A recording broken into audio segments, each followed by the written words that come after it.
This is my colloquium at Manhattan College on the relationship between special relativity and electromagnetism. Please enjoy. Yeah, let's just begin. Okay. So, I want to begin my talk by asking a simple question. Where am I? I mean, it's totally dark and you can't see me. And as a matter of fact, that's how life was 200, 300 years ago. And that led humans to a simple question. What is light? We first got our answer of what is light in 1801, when John Young developed the double slit experiment and found that light was a wave. Of course, before Newton had proposed that light was a particle. And so now, by 1887, we were asking a simple question. If light is a wave, just like any other wave, it needs a medium to be carried by. Sound waves are carried by the air. Water waves are carried by the ocean. But what are light waves carried by? And of course, we came up with the notion of the ether.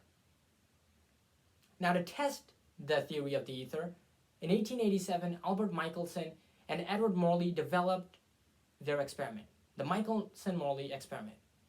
And what they did was quite simple. They devised an experiment to test how fast light would travel through the ether.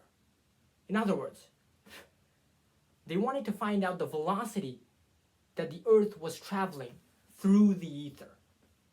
So, how did they do that? Well, the experiment that they devised was quite simple. And here I have it right in front of me. Here's the experiment. Can everyone see it? So here we have the experiment, right? So unfortunately, I don't have a laser, but I do have a substitute. Here's my blanket of light. And so what Michelson and Morley did was they took their laser and they shined it through a two-way mirror. Now, this two-way mirror would reflect the beam of light in two different directions. One direction would be parallel to the movement of the ether, and one direction would be perpendicular to the movement of the ether.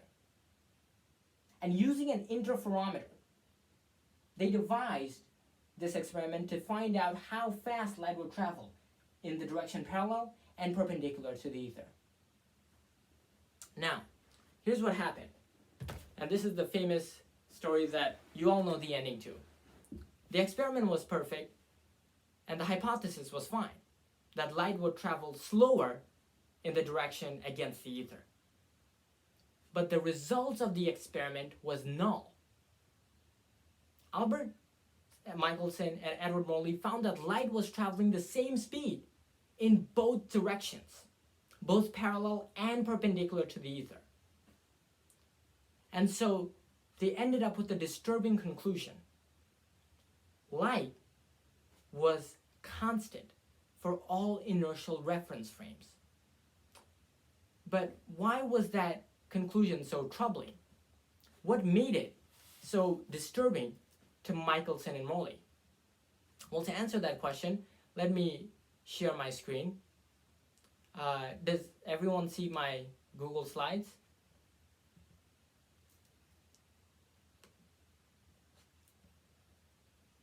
I don't think we do, no. Oh, now we do. Okay, cool. So, this was the experiment that I just told you about, Michelson and Morley's experiment, and their conclusion led to a direct battle between the founder of modern scientific thought, Galileo Galilei, and the founder of modern field theory, of the first modern field theory, I should say, James Clerk Maxwell. Because Galileo's transformation between two inertial reference frames did not hold the speed of light invariant. In other words, Galileo's transformation violated the basic experimental fact that the speed of light is constant in all inertial reference frames. Or at least that's what it seemed like for Michelson and Morley. So they ended up with three possibilities. right? Either Galileo was right and Maxwell was wrong. Now, that couldn't be it, right? Because Maxwell's equations were founded on firm experimental evidence. You had Gauss with the Gauss's law, you had Ampere, and you had Faraday, all of them experimentally verifying what became Maxwell's equations. So it couldn't be the first possibility. It could be that the Galilean transformation only worked when applied to Newtonian mechanics. But again, that couldn't be true, because no matter what reference frame we choose, no matter what phenomenon we examine, the transformation should preserve the fundamental speed of light. And so we end with one conclusion. We've invalidated all the other hypotheses, all the other possibilities, so we end up with one conclusion, and that is the Galilean transformation is insufficient for high velocities, for inertial reference frames moving at velocities close to the speed of light. And that is the first connection we'll be examining between electromagnetism and special relativity. And that connection is, of course, the gamma factor. What is the gamma factor? Well, the gamma factor is a result of the Lorentz transformations. Whereas Galileo's transformations failed to hold the speed of light invariant, the Lorentz transformations did indeed hold the speed of light constant. And the factor, the magic constant that came out of Lorentz's transformation, the magic constant that told you how much to change relativistic mass by, how much to change length by, how much to change time by, was given by this gamma factor. So that's the first relationship we'll examine between electromagnetism and special relativity. How can we derive this gamma factor from Maxwell's equations? Well, to answer that question, we first have to look at why Galilean transformations were broken in the first place. So let me make this full screen. So we're going to begin with a simple situation. Here's the coordinate plane, and we're going to have a space-time diagram with our position axis and our time axis. Now, this space-time diagram is going to consist of two observers, George and Rifat, me. Now, you can tell that this space-time diagram is in the perspective of George because he's only moving through time and not through space, right? You can see his world line is just the time axis. Whereas Rifat's world line is this constant velocity, this linear kind of line, right? He's in another inertial frame. Now, at the time Rifat and George synchronize their clocks, which is represented by that yellow dot, Rifat does something radical. He takes his little laser and he shines it. He sends one photon going up, one photon going down. And this is how that looks like. You can see the two light waves are represented by those red 45-degree lines. Those represent the two beams of light, the up and down photon that Rifat had released when he turned on his laser. You can also see a green line.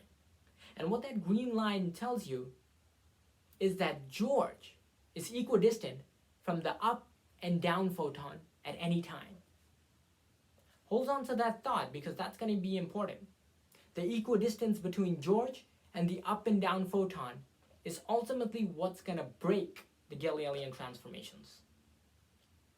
But there's also something else.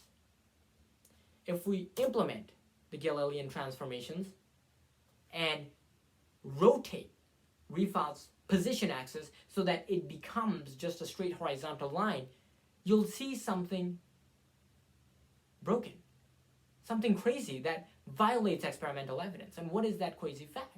Well, look at the speed of light. The speed of light, the up photon, is traveling faster than the speed of light. The angle between the horizontal axis and that first red line in the first quadrant is greater than 45. That up photon is traveling greater than the speed of light. And look at the down photon. It's traveling slower than the speed of light. So the Galilean transformation has ultimately failed, as you can see from this space-time diagram, to meet the fundamental experimental result that the speed of light is held constant in all reference frames. So what do? Well, we implement the Lorentz transformations. And what Lorentz proposed was not only to change the axis of position, but also to change the axis of time.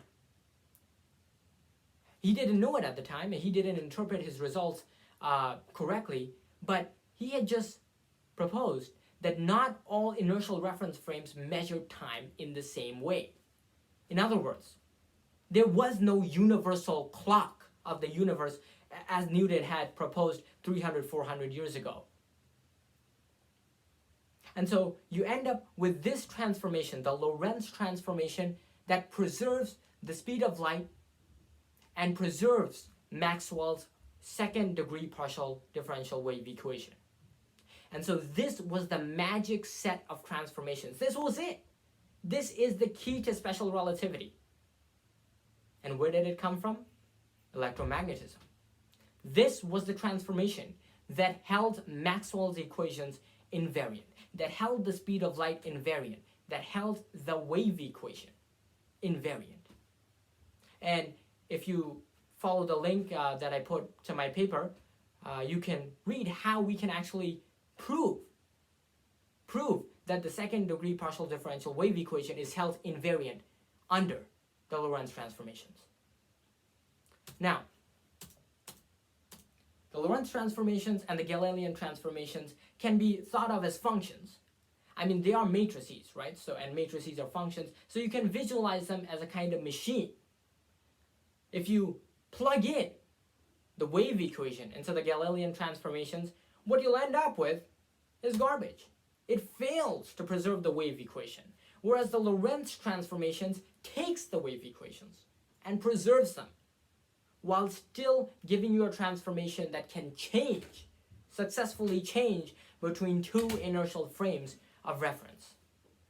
And so the Lorentz transformations ultimately prove successful in holding Maxwell's equations invariant. Now, you can see here a space-time diagram showing the world line of two different inertial frame observers. Okay, so that's good, and we'll take a look at the visualizations later. And this is the magic gamma factor that I was, talking so much about. The gamma factor tells you how much to change relativistic mass by, how much to change relativistic length by, how much to change relativistic time by. So this is the magic factor that comes out of Maxwell's equations. Now, here you can see a graph of the gamma factor, and you can see that as you approach the speed of light, it almost looks like an asymptote, right? And of course, you know that relativistic mass increases infinitely as you approach the speed of light.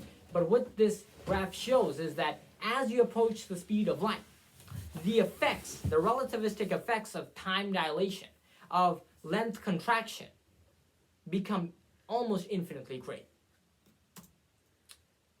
So we've just explored the first fundamental connection between electromagnetism and special relativity. And that connection was the gamma factor that came out of Lorentz transformations. We saw how broken the Galilean transformations were because they failed to preserve the speed of light. And so now we're going to move on to the second fundamental connection between electromagnetism and special relativity. And that is the effect of time dilation. Now, I didn't believe this, that this could be true, but as a matter of fact, you can derive this relativistic effect from a simple electromagnetic scenario. You don't need relativity to get time dilation. All you need is electromagnetism. How about that? Let's take a look how we can do that. Here's what I propose. Take a look at the x, y, and z axes. And here's what we're going to do. Where's my big sheet of charge? Let's stop sharing my screen. So can everyone see my face? Yes. Okay. So this is a wire, and what this represents is an infinite sheet of negative charge. And it's going to be moving up with a velocity of v, up the x-axis. We're also going to have a test charge. I've got a test charge right here, and this test charge is going to also be going up the x-axis with a velocity of v in the same direction as my infinite sheet of charge. So you can imagine these two sheet and charges moving up the x-axis, moving up. That is the situation, the scenario that I propose. And from this simple scenario, we can derive time dilation. How? Well, let's take a look. This is really amazing. So let's share my screen once again. So here's what I just described, right? I have my infinite sheet of negative charge, represented in blue right here, and I've got my test charge, represented in green, moving up with a velocity of v, up the x-axis. Now, how can we get the relativistic effect of time dilation from this purely electromagnetic scenario? Well, here's how. First and foremost, we've completed our setup. But secondly, we need to find the force on our test charge. Finding the force, the electromagnetic force on our test charge, is going to allow us to derive the equations of motion for this test charge. It's going to allow us to find the acceleration function, the velocity function, the position function for this test charge.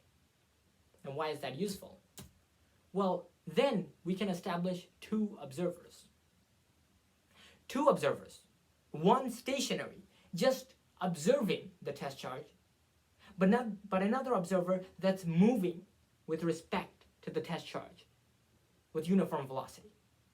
And then we can compare the position function and the velocity function that those two observers find for this test charge. And upon comparing those velocity functions, we're going to separate the time observed by the moving observer and the time observed by the stationary observer. Take their ratio, and we're going to get the gamma factor. In other words, time dilation itself. Let's go ahead and do it. First things first, find the electromagnetic force on our test charge. So let me share my screen again so we can find what those formulas are.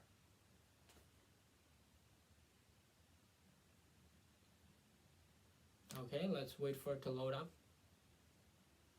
Okay, so we've gone over our plan for deriving time dilation, and here's the electric force and the magnetic force. Right, electric force we derive using Gauss's law. Magnetic force we derive using Ampere's law, magnetic fields rather. Now, we can derive the force acting on our test charge, right? Using the Lorentz force law, just combine the electric and magnetic fields, and you'll find that this is the force acting on our test charge. Now, we've completed the second step of our path to time dilation. We found the electromagnetic force. Now what we need to do is determine the equations of motion for this test charge. And how are we going to do that? Well, if you have the force, just divide it by mass, and you're going to get acceleration. Take the integral, you get velocity. And that's what we need, the velocity function for our test charge. And this right here is, in the interest of time, not doing the calculations, you can look at the paper, and this is what we derive as the velocity function for our test charge. Now, where does the magic come? Where does the magic gamma factor, where does the magic time dilation come from all of this?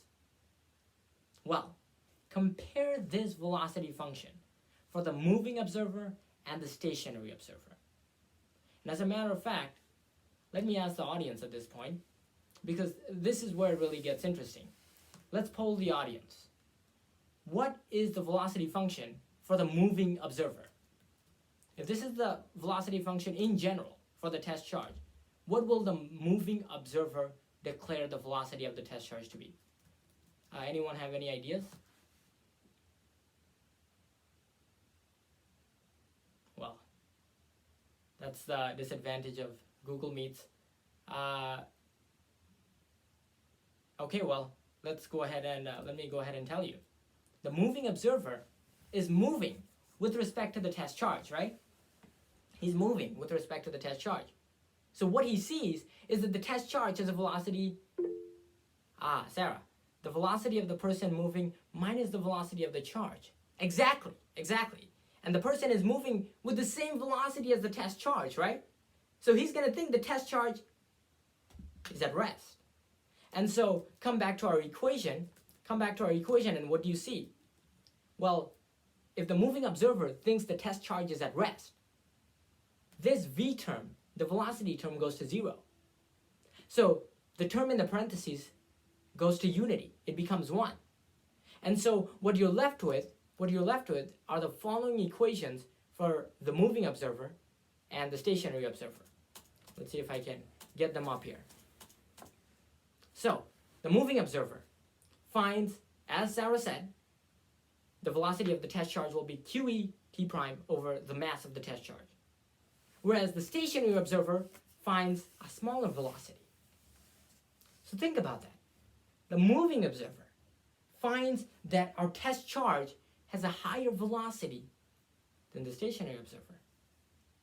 And so what happens is that the stationary observer finds the effect of relativity. He finds that time becomes dilated, right? He finds that because the velocity of the test charge according to the stationary observer is slower, it's going to take more time. The velocity of the test charge according to the moving observer is higher. So the test charge is going to take less time to travel the same amount of distance. Do you see what I'm trying to say? Let's get the picture straight, right? We got the stationary observer, the moving observer. Stationary observer sees that the test charge has a smaller velocity and thus a greater time to travel a certain amount of distance. The moving observer, however, sees that the test charge has a greater velocity.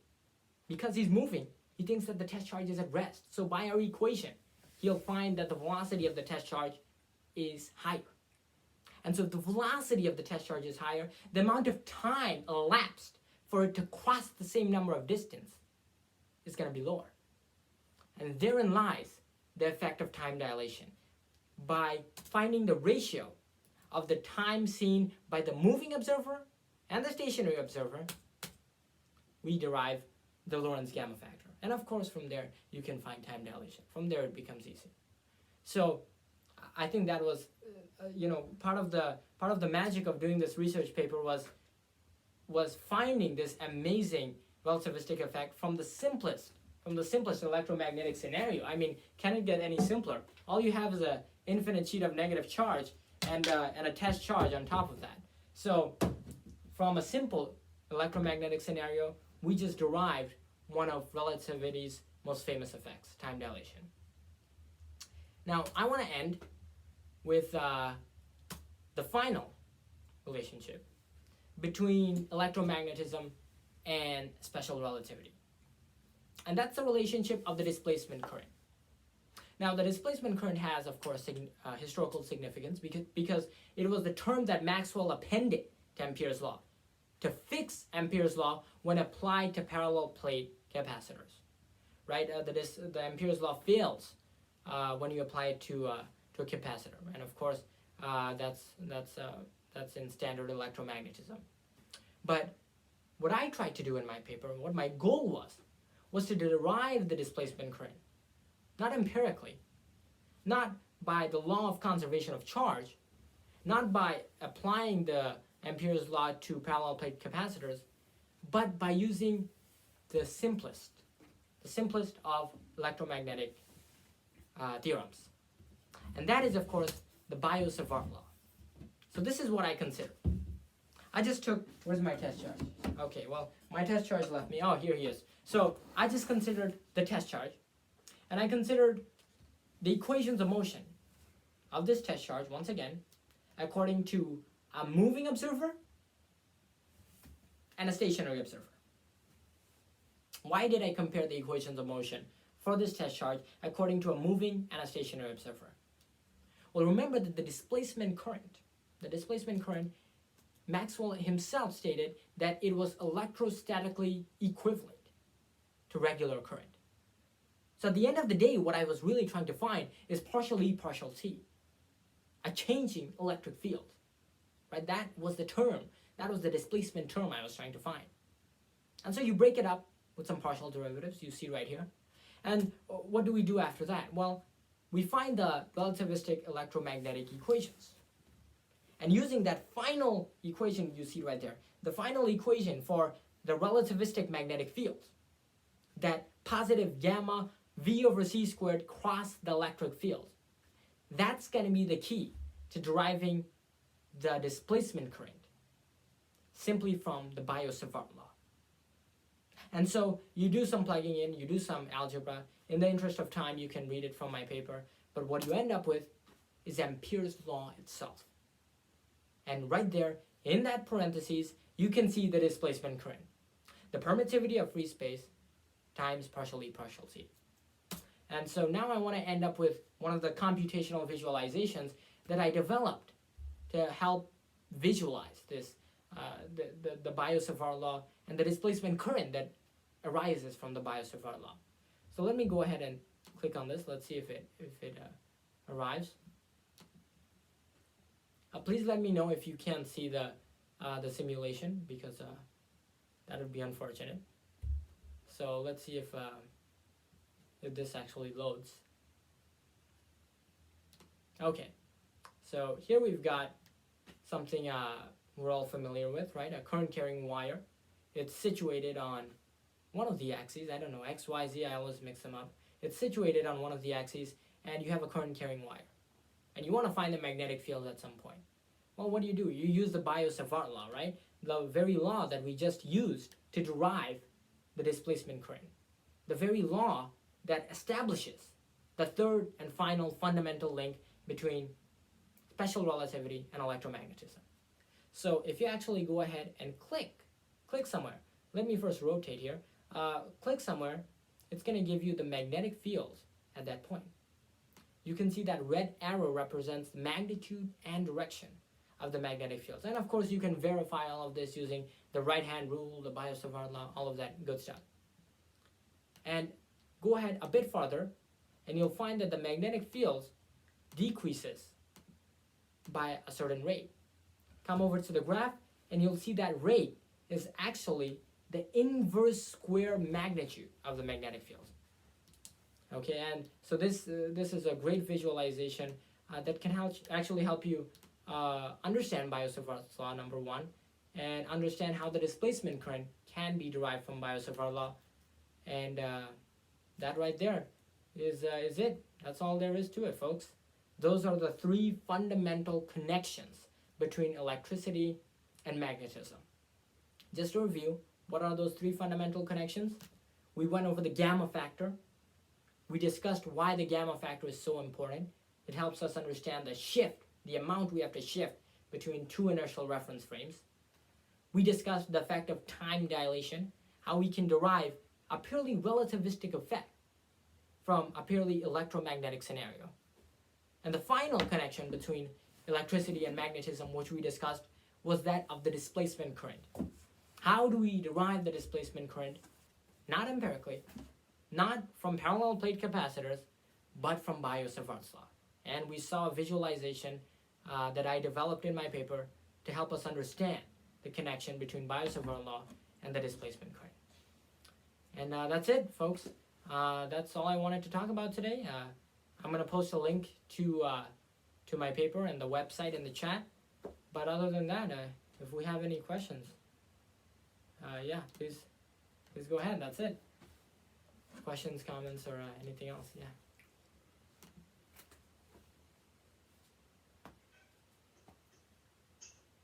Thank you for presenting, Rifat. That was a really good presentation. Thank you. Appreciate that.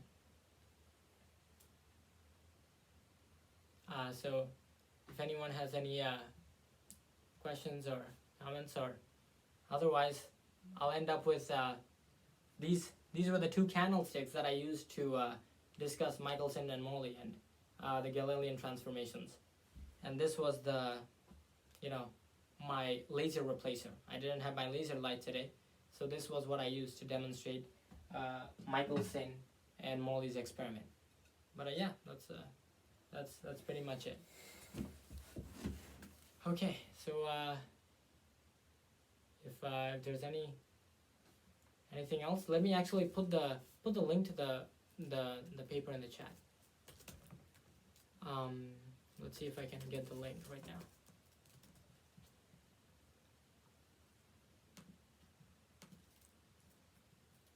Okay, so there you can find all the computational visualizations and all of that, and yeah. So if we don't have any questions, you know, I can go ahead and discuss how I developed all these visualizations. It took a lot of time. Sadly, a lot of the time was taken up by smaller concerns over some technical difficulties, you know, changing reference frames and all of that. But yeah, that's pretty much it. I guess I'll leave it at that, folks. Okay, thank you. Thank you so much. No problem.